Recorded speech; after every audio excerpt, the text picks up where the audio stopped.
কি জানো ইংরেজি ভালো পারে, আই ডোন্ট নো। অর্থাৎ 140 টাকা ফেরত দিবা তুমি, তাই না? তোমার কাছে খুচরা আছে? খুচরা নাই। নাকি তোমার পুরো টাকাই আসলে আমাদের সম্মানিত চেয়ারম্যান স্যার ফুল কিনেছেন। ও, আমরা আরো একজন খুদে ফুলওয়ারিকে দেখলাম।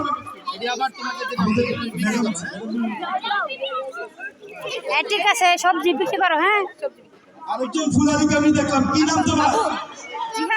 জিহান। তুমি কত করে মাথায় দাম বলতে পারবে না। তোরা কত করে বিক্রি করো? শোনো, আচ্ছা একটু জায়গা দেন, অত কিছু 100 টাকা। লাইনে দাঁড়াইতে হবে তো, লাইনে তুমি ধরো।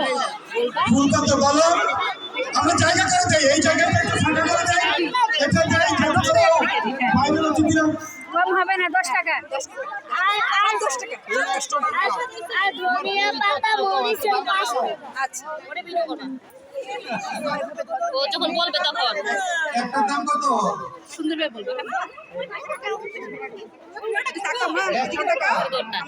দুইটা নিয়ে দেবো আমি। দুইটার দাম কত? দুইটার দাম কত? তোমরা একটু ফাঁকা হও, 200। এই যে আপু আমুরা তোমরা একটু ফাঁকা হও। আচ্ছা, আমরা একটু জায়গা করে দিই, আমরা ওদেরকে মাঠে নিয়ে যাই, সবাই যাতে দেখতে পারে। স্যার, আমরা এই দিকটা একটু ফাঁকা হয়ে দাঁড়াই, সবাই যাতে দেখতে পারে। আমরা এক এক করে ডেকে নিচ্ছি। আমরা দুজন ফুলওয়ালাকে দেখলাম স্যার, তারপর দুজন ফুলওয়ালা থেকে ফুল কিনলো। এবারে আমরা গায়ের বধূকে দেখতেছি। গায়ের বধূ, আসো। গায়ের বধূ আলতারাঙ্গা পায়ে আমাদের গায়ের বধূ উঠছে, চিনাইতে বাঙালি।